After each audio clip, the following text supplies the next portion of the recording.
precipitated by the lockdown, by COVID-19. Let's speak to economist who is also Group Chief Advisor at Ntiyiso Consulting, that is Mr. Miyelani Holeni. Mr. Holeni, good evening. Welcome to Progressive Talk.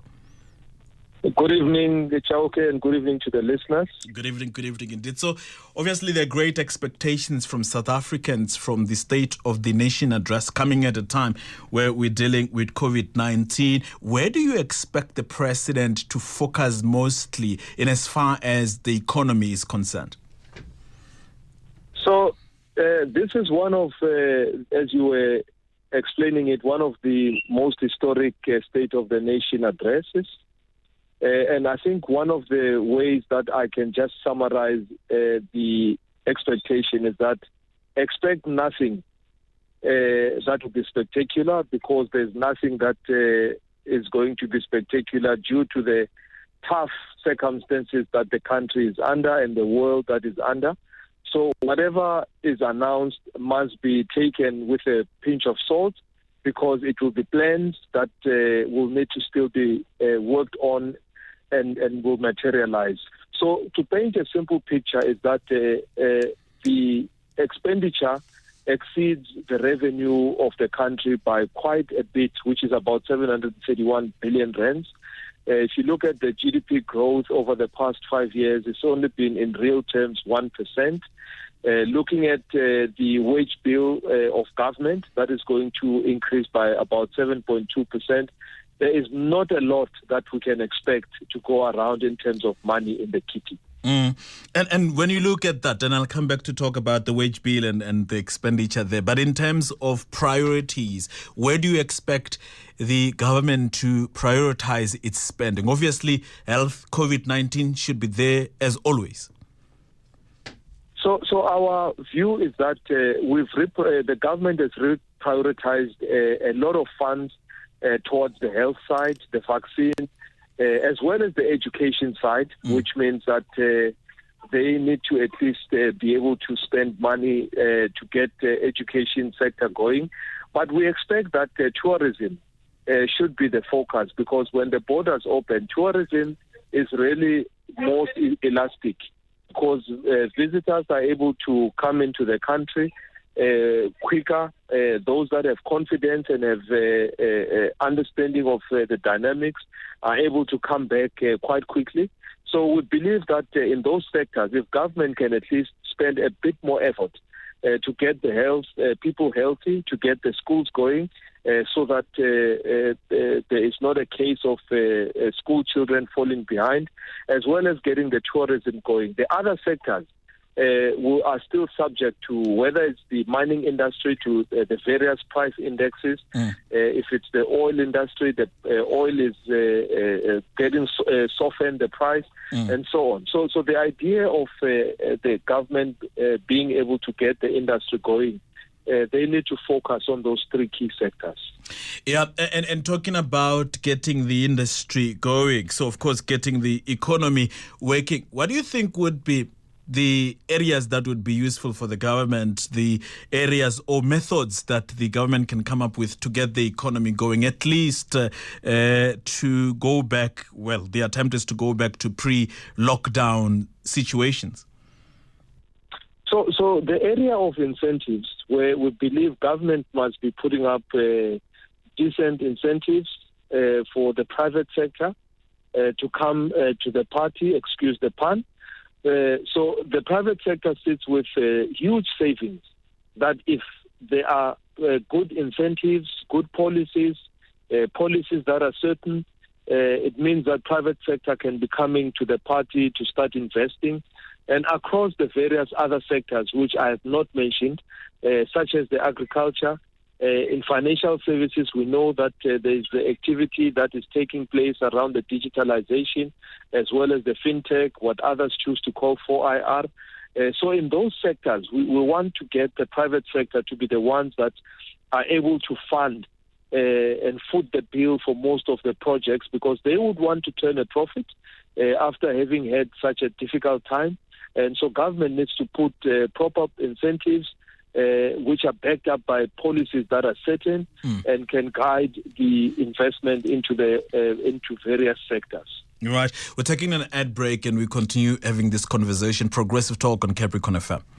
Hasim Hardware has your back when it comes to saving on your building costs. Finish your garage with a garage door for as little as 1,450 Rand. Complete your house exterior with a 20-liter Dulux weather guard for 899 Rand on all colors. And the interior, we've got that covered with a 20-liter white Dulux Burgermaster for 430 Rand and white melamine for 479 Rand per sheet for your cupboards. Only at Hasim Hardware in Polokwane, Mukopani, Seshego, and Leboago. Capricorn FM urges you to take necessary precautions to avoid being infected by COVID-19. Wash your hands thoroughly with soap. Practice good personal hygiene.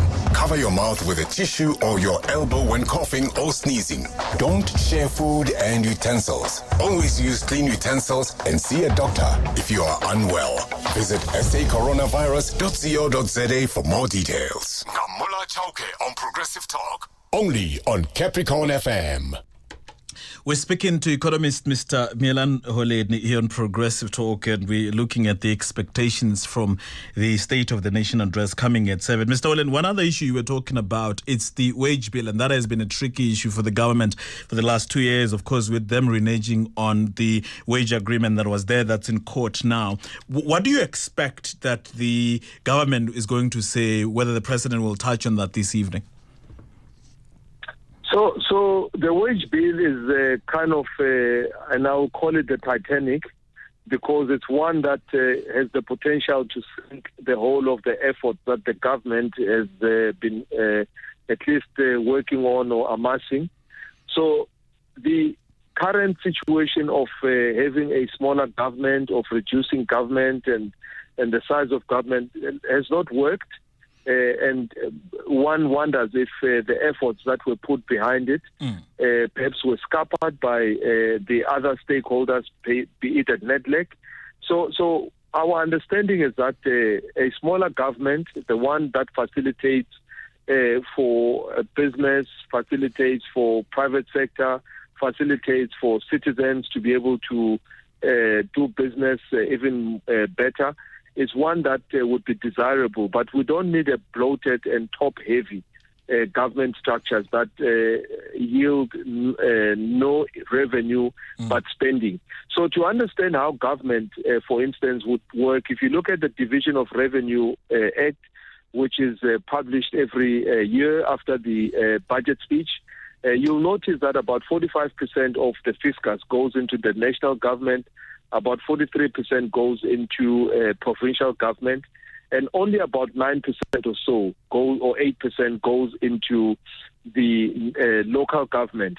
So then 45% goes into the funding the national initiatives, which is largely made of bureaucrats, of officials, and equally provincial government.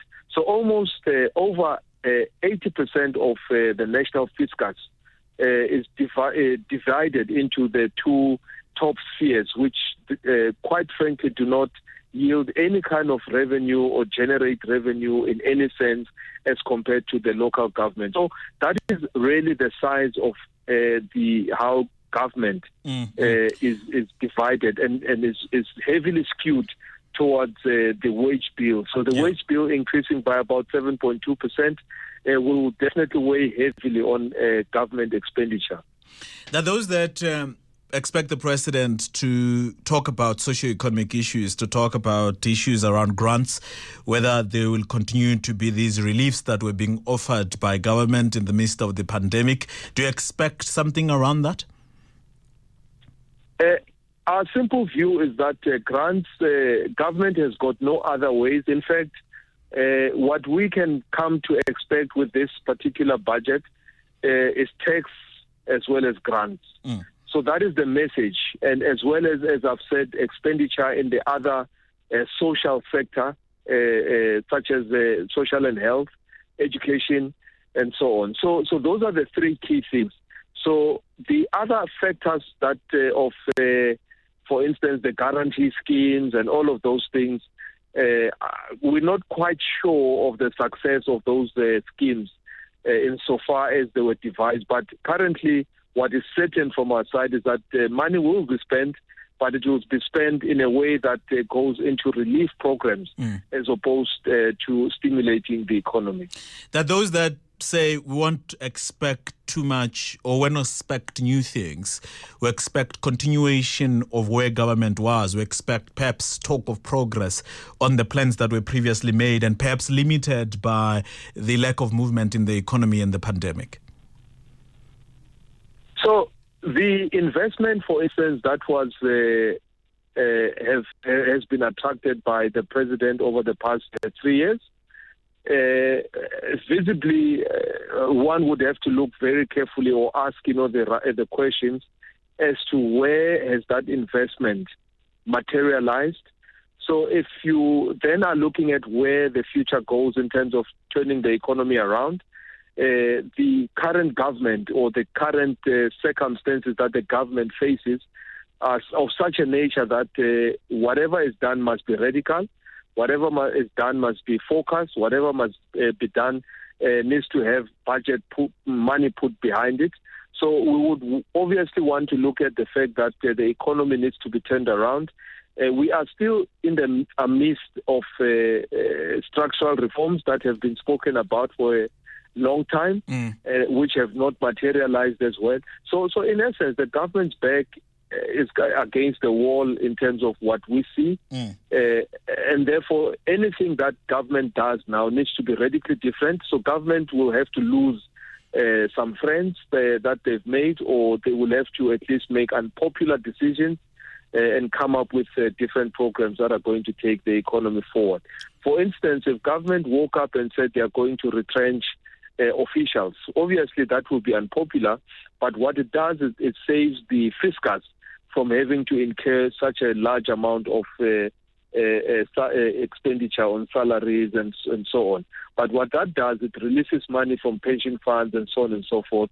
So there are very unpopular decisions that government should be making to get the economy going. And if those decisions are not made and they still want to operate pre-COVID, then I think we must just be happy that, or at least be comfortable and know that they will be sitting in a recession for much longer than we should.